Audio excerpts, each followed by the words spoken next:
जो सत्संग में विवेक का चश्मा लगा के चलता है ना, उसे ही समझ में आता है सिया राम में सब जग जान। जिसके पास विवेक का चश्मा नहीं है वो कहां सब में सिया राम का दर्शन करे, उसकी अच्छाइयों का दर्शन करे, उसमें छुपे हुए विवेक का दर्शन करे, उसमें छुपी हुई सद्वृत्ति का दर्शन करे, किसी में छुपे हुए गुण का दर्शन करे। बड़े महाराज यावन्नाम द्रक्ष्यामि लक्ष्मणं च महाबलं वैदेही वा महाभागम न मे शांतिर्भविष्यति। तेज तेज तेज तेज भरत जी चले जाने, गोये पूछ रहे हैं भैया इतना तेज क्यों चल रहे हो? तो भरत कहते जब तक सिया राम और लक्ष्मण का दर्शन नहीं हो जाए तब तक मेरे हृदय को शांति नहीं मिलेगी।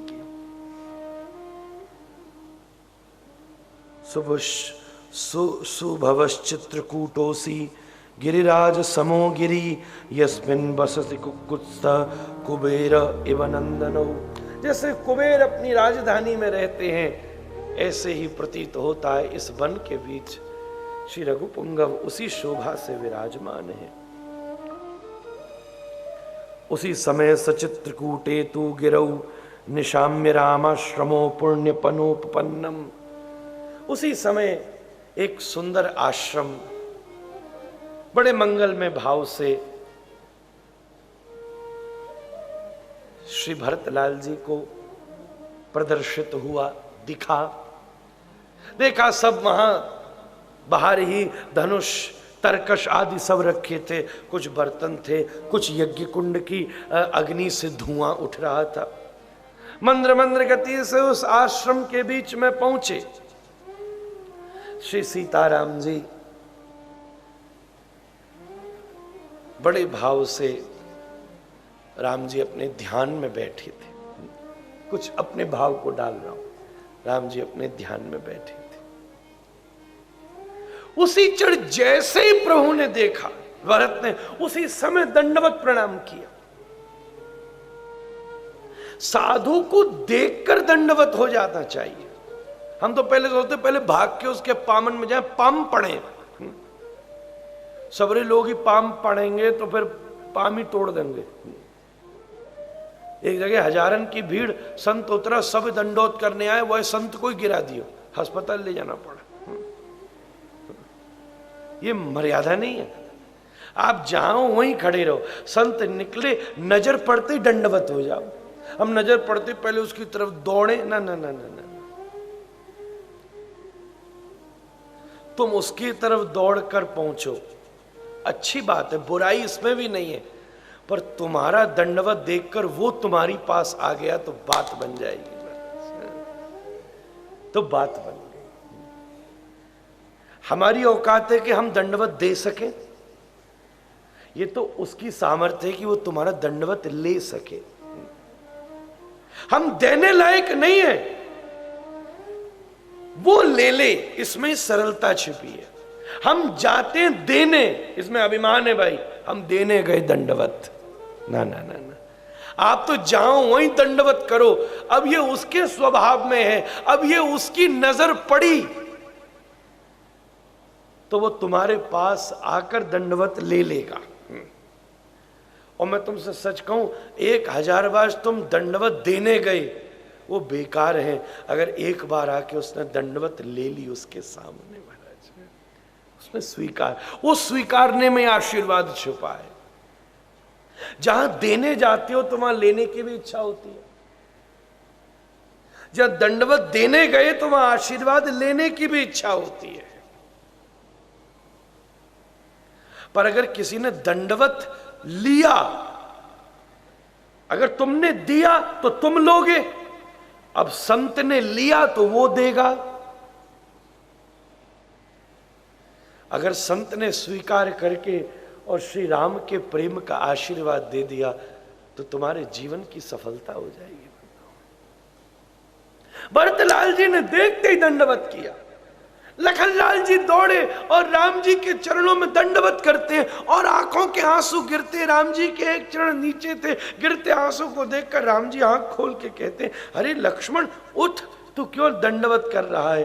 बोले मैं इसलिए दंडवत कर रहा हूं किसी को दिखाने के लिए जो दंडवत कर रहा है। तुरंत राम जी ने नजर ऊपर उठाई तो देखा आंखों से पनारे बहाते हुए श्री भरतलाल जी खड़े थे। रघुपुंगव आसन से खड़े हुए दौड़े। आहा हा हा, यही आनंद है। इधर से राम भरत की तरफ दौड़ रहे हैं और उधर से भरत राम की तरफ दौड़ रहे हैं। भगवान का ऊपर से नीचे आना अवतार है और भक्त का नीचे से ऊपर जाना साधना है। आप उनकी तरफ दौड़ो, वो आपकी तरफ दौड़े, यही प्रेम है। और राम जी हाथ बढ़ा के दौड़े और भरतलाल जी हाथ बिछा के दौड़े। भक्त भगवान में प्रतिस्पर्धा शुरू। राम जी का लक्ष्य है कि मैं जाके इसको हृदय से लगा लूं और भरत जी का लक्ष्य में जाके इनके चरण पकड़ लूं। अब दोनों में प्रतिस्पर्धा शुरू है। राम जी देखते जा रहे हैं, हाथ बढ़ा के दौड़े, भरत भरत भरत भरत। उस समय वन गूंज रहा है। पूरा चित्रकूट, पूरी कामदगिरी की गुफाएं दो नामों से गूंज रही हैं। राम के मुख से निकल रहे भरत के नाम से और भरत के मुख से निकल रहे राम के नाम से। राम भरत, राम भरत।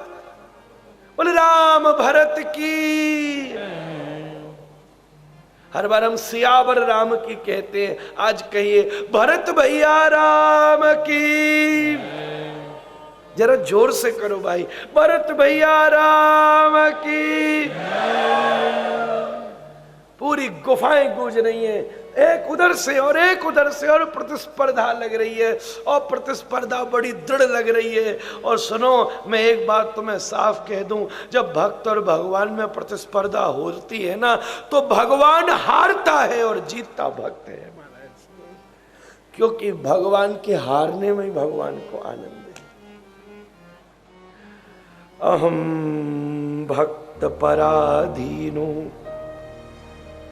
भगवान स्वयं कहते हैं। दोनों दौड़े और पास पहुंच के राम हाथ बढ़ाए रह गए और दौड़कर श्री भरतलाल जी राम जी के चरणों में गिर पड़े। स्वामी जी का आगमन हुआ है, जो इस जगह के यहां हनुमान जी के आचार्य हैं, इस जगह के मालिक हैं। इनकी कृपा से हमें ये बिल्कुल मौके पे आए हैं।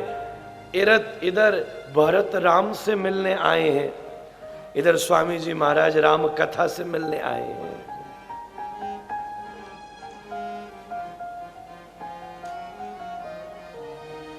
ओ जिसने हरि गुण गाए, हरि दौड़े चले आए। जिसने हरि गुण गाए, हरि दौड़े चले आए। हाँ, जिसने हरि गुण गाए, हरि दौड़े चले आए। जिसने हरि गुण गाए, हरि दौड़े चले आए। जिसने हरि गुण गाए, जिसने हरि गुण गाए, हरि दौड़े चले आए। जिसने हरि गुण गाए, हरि दौड़े चले आए। जिसने हरि गुण गाए, हरि दौड़े चले आए। हरि दौड़े चले आए, हरि दौड़े चले आए। हरि दौड़े चले आए, हरि दौड़े चले आए। जिसने हरि गुण गाए, हरि भागे चले आए। जिसने हरि गुण गाए, हरि दौड़े चले आए। बोलिए सियापति रामचंद्र भगवान की जय। महाराज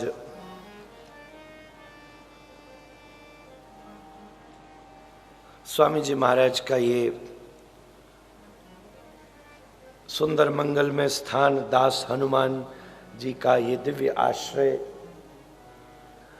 जिनके अनुग्रह से हम आप सबको चित्रकूट में सहज सुविधा, आनंद और कथा का ये सौभाग्य प्राप्त हुआ है।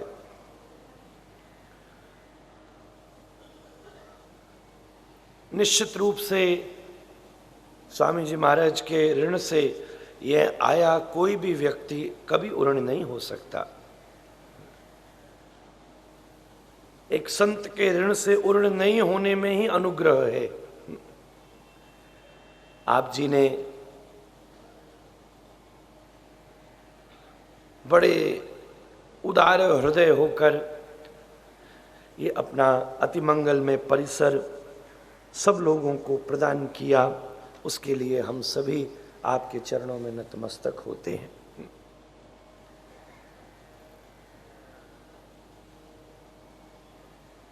अत्यधिक आनंद, यहाँ की ऊर्जा, यहाँ का वातावरण, यहाँ कथा का रस एक बड़े विलक्षण भाव से ही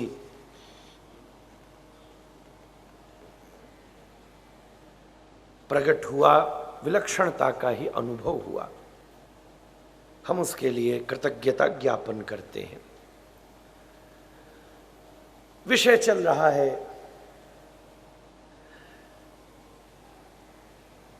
बरबस लिए उठाए और लाए कृपा निदान, भरत राम की मिलनी लखी बिसरे सब ही अपान।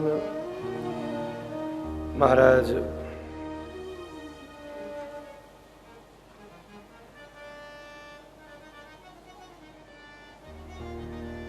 यही विषय पहुंचा।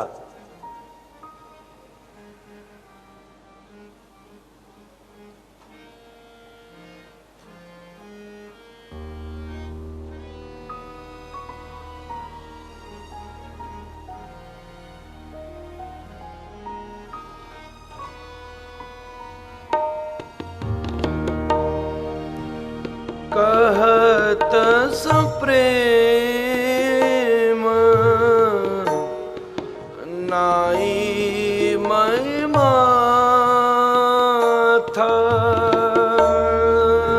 कहत सप्रेम नाही मन माथा, भरत प्रणाम करत रघुनाथ, भरत प्रणाम करत रघुनाथ, भरत प्रणाम करत रघुनाथ, भरत प्रणाम करत रघुनाथ, उठे राम सुनि प्रेम अधीरा, उठे सुने प्रेम धीरा, कहूँ पट कहूँ निशंग धनु तीरा, कहूँगा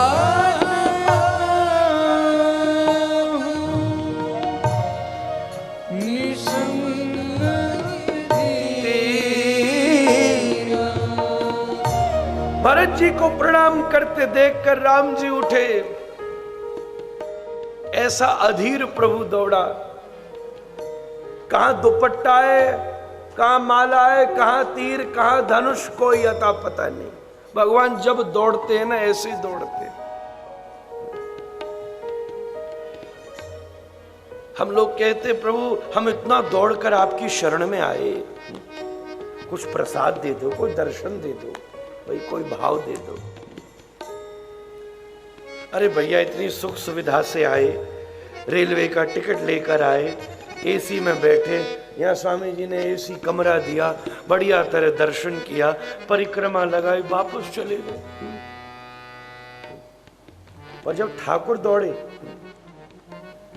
मुझे 3 बार दौड़ने की कथा याद आ रही है, ऐसे तो हजारों बार होगी। अभी अभी में एक बार जब गजेंद्र को देखकर नारायण दौड़े, पर्यंकम वृषजन गणान गणयन भूषा मणिर्विस्मरन नुत्तानोति गदा गदेति पद्मा मनालोकयन। लक्ष्मी जी के चरणों से हाथ खींच लिए, पद्मा मन, क्या दिन भर दबाती रहती हो। भूषा मणिर्विस्मरन, एक तरफ कहते अलंकार प्रियो विष्णु, भगवान को अलंकार बहुत प्रिय हैं। पर मुझे ऐसा लगता है कि यहां ये बात का खंडन हो गया।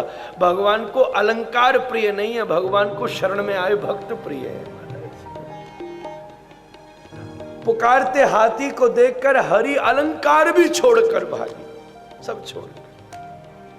दूसरी तरफ द्वार पर आकर सुदामा खड़ा हुआ, श्री कृष्ण भागे। सत्यभामा जल दे रही थी, हाथ पीछे कर दिया। रुक्मणी जी तांबूल दे रही थी, अरे पादुका पहनना भूल गए। पीतांबर स्कंद से स्खलित हो गया। सोपानों को कूदते हुए श्री कृष्ण दौड़ते हुए सुदामा को हृदय से लगा। और आज मेरे राम की भी यही दशा है।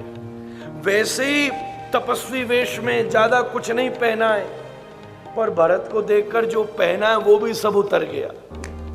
लंगोटी भी ढीली सी हो गई, पीतांबर भी, वो ऊपर पटका था वो भी, पीतांबरी तो नहीं, पटका पहना तो वो भी हिल गई, माला भी हिलने लगी। कहां धनुष, कहां कुछ कुछ मालूम नहीं। आकर सामने खड़े हुए तो भरत उठे नहीं, भरत नहीं उठे, वो पड़े ही रहे, पड़े ही रहे, पड़े ही रहे। उठो, बोले प्रभु मेरी सामर्थ्य नहीं है मैं उठूं, आपको कृपा करनी पड़ेगी तभी मैं उठ सकता हूं।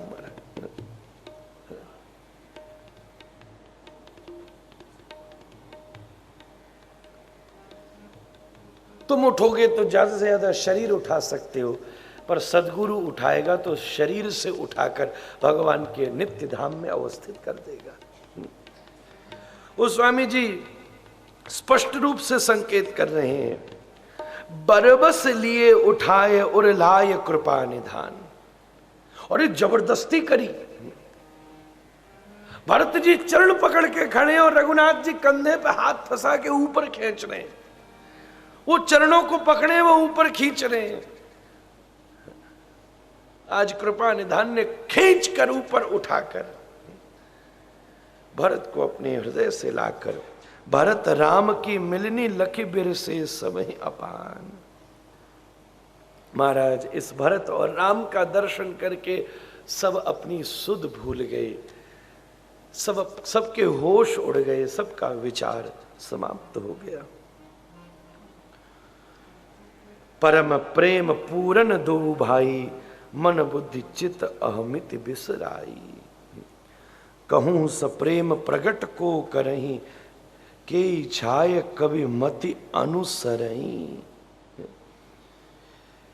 महाराज गोस्वामी जी लिखते हैं, इस प्रेम को मैं कैसे प्रकट करूं, इसके लिए मुझे तुलना नहीं मिल रही। के छाय कवि मति अनुसरई।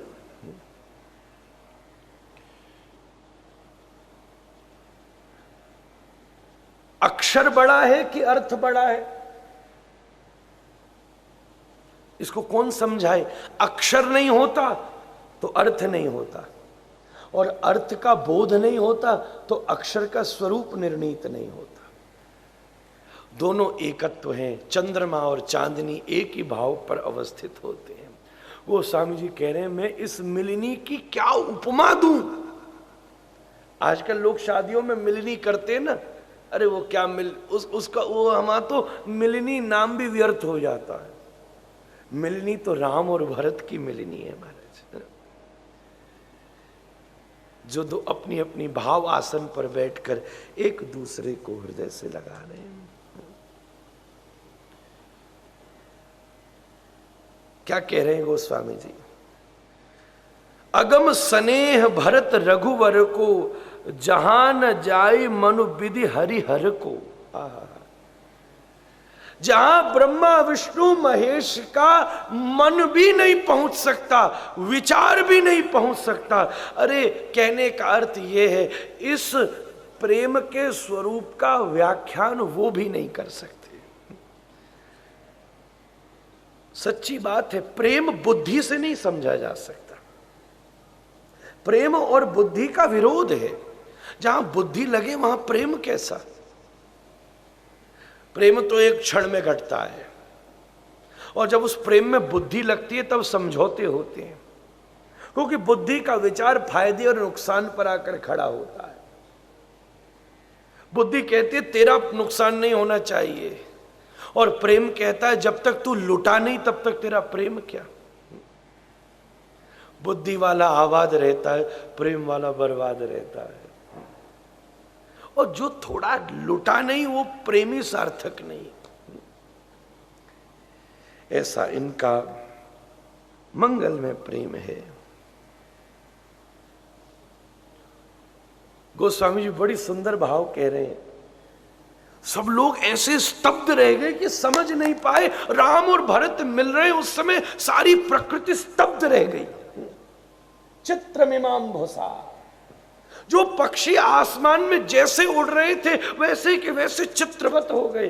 बहता हुआ जल जम गया, जमा हुआ जल प्रवाहित होने लगा। भोलेनाथ कैलाश से ताक के देख रहे, पलक झपकना भूल गए। ब्रह्मा जी आसन पर बैठे चमत्कृत हैं। सरस्वती जिसकी वीणा के स्वर से ज्ञान और कला प्रकृति में व्याप्त होती है, वो भी चौंकी बैठी हैं। गोस्वामी जी कहते, समुझाए सदगुरु जड़ जागे, बरस प्रसून प्रशंसन लागे।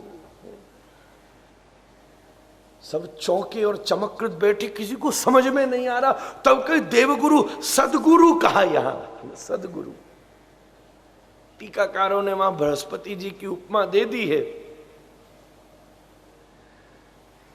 पर किसी सदगुरु ने, अब यहां सदगुरु मात्र शब्द का अर्थ अपने अपने हिसाब से लगाया जा सकता। जहां भी गोस्वामी जी, कल भी मैं बोला, जहां भी गोस्वामी जी संकेत भाषा के लिए किसी व्यक्ति का प्रयोग करते हैं, वहां श्री हनुमंत लाल जी का ही विचार होना चाहिए। जब गुह्य को कोई बूढ़ा आकर बताता है, वो बूढ़ा कौन है? श्री हनुमंत लाल जी हैं। जब किसी सदगुरु ने हिलाया, अरे क्या कर रहे हो, तब देवताओं ने आसमान से पुष्प बरसाए। एक बार के लिए सब रुक गया। जब राम और भरत मिले, सब ठहर गया।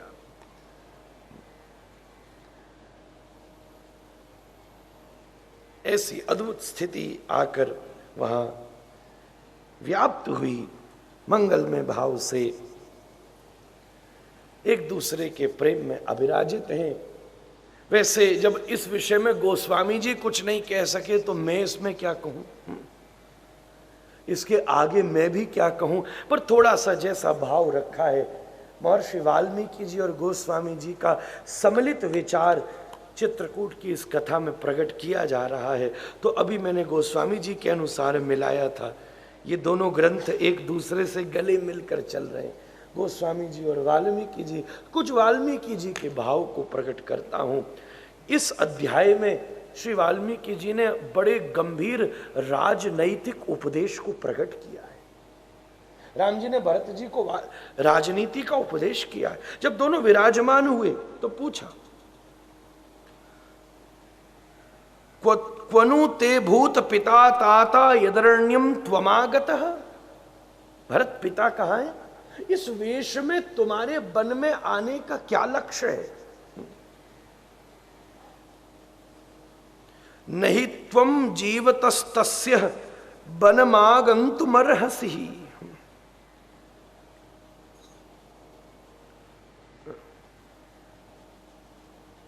वल्कल वेश, जटाजूट धारण, अयोध्या के सब निवासी कहां हैं?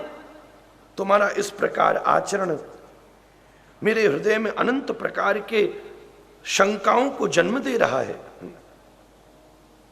कहीं कुछ ऐसा तो नहीं अयोध्या में कोई बहुत बड़ा अहित हुआ हो जो तुम ऐसा वेश धारण करके जंगल में भगे आए हो? तुम पिताजी की सेवा तो करते हो ना, राज्य गद्दी पर तुम बैठे हो, तुमने अश्वमेध यज्ञ आदि संपादित तो कर लिए हैं ना। तुम रोज राज सिंहासन पर बैठने से पहले अपने गुरुदेव वशिष्ठ को दंडवत प्रणाम करते हो कि नहीं? सुनो, हजारों मूर्खों की संगति से बढ़िया है कि एक विद्वान तुम्हें सलाह देता है कि नहीं। तुमने अपनी संपूर्ण सभा को विद्वान मंत्रियों से अभिराजित कर लिया है कि नहीं? तुमने अपने अनुकूल सभासदों को अवस्थित कर लिया है कि नहीं? ऐसे सभासद जिनके हृदय में अयोध्या के विकास का ही लक्ष्य अवस्थित है। यहां वाल्मीकि जी बड़ी अद्भुत वर्णन कर रहे हैं, भरत जी को पूरी राजनीति का उपदेश किया।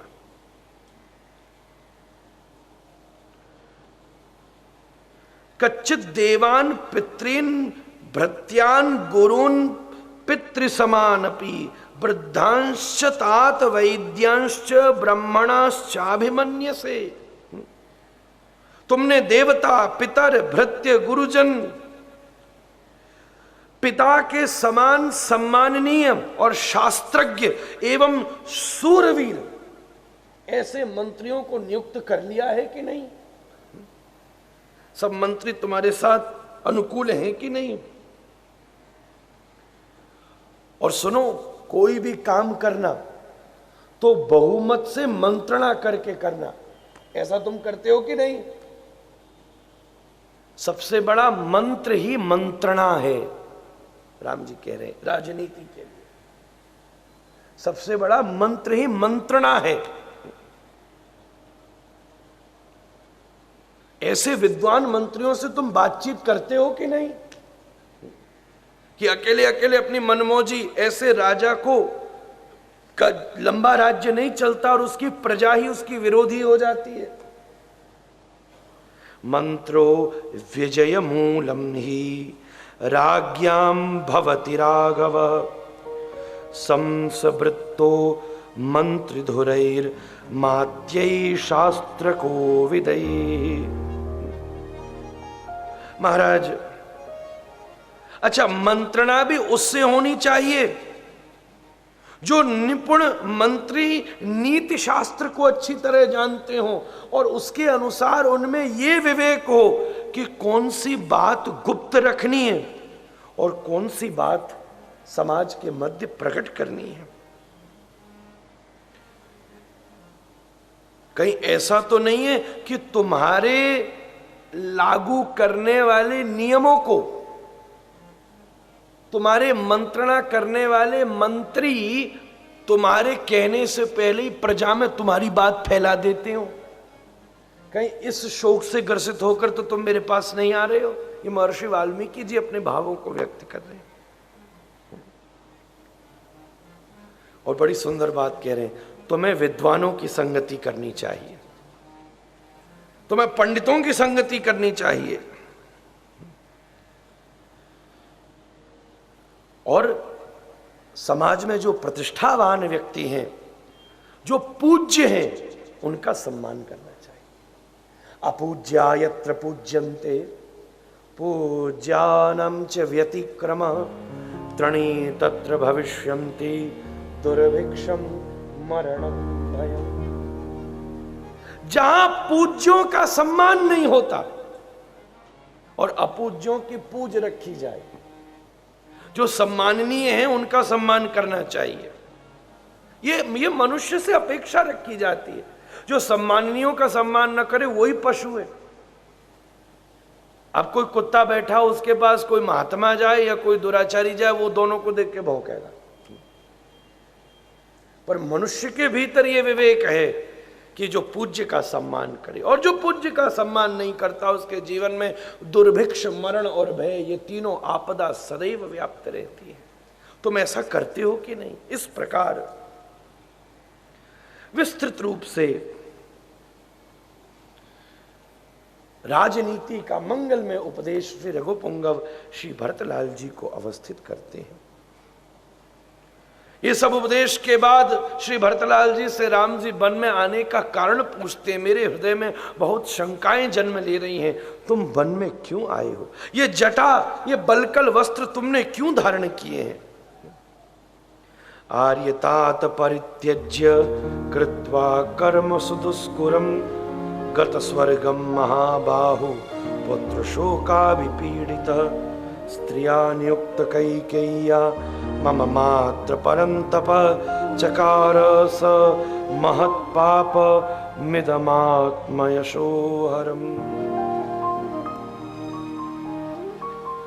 हे भगवान,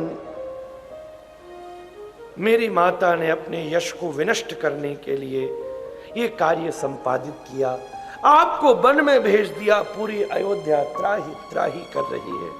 मैं अयोध्या में से यहां आपको लेने के लिए आया हूं।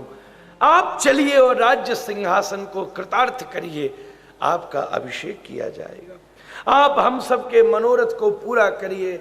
आया हुआ प्रत्येक व्यक्ति आपसे यही प्रार्थना करने के लिए आया है। कहते हुए भरतलाल जी के आंख आंसू से भर गई और तुरंत रामस्य शिरसा पादौ जग्राह भरत पुनः। एकदम विह्वल हो गए, चरणों में गिर पड़े। उठाकर रघुनाथ ने फिर से हृदय से लगाया। महाराज, कुलीन संत्वा संपन्न तेजस्वी चरित व्रत। भरत, तुम ही बताओ कि मुझ जैसा कुलीन, चरित्रवान, एक श्रेष्ठ पुत्र बनने का अभ्यास करने वाला व्यक्ति अगर अपनी पिता की आज्ञा का उल्लंघन करके राज्य में वापस लौटेगा तो क्या उससे तुम्हारी और उसकी कीर्ति समाज में व्याप्त होगी? इस प्रकार दोनों के मध्य तर्क चलता है।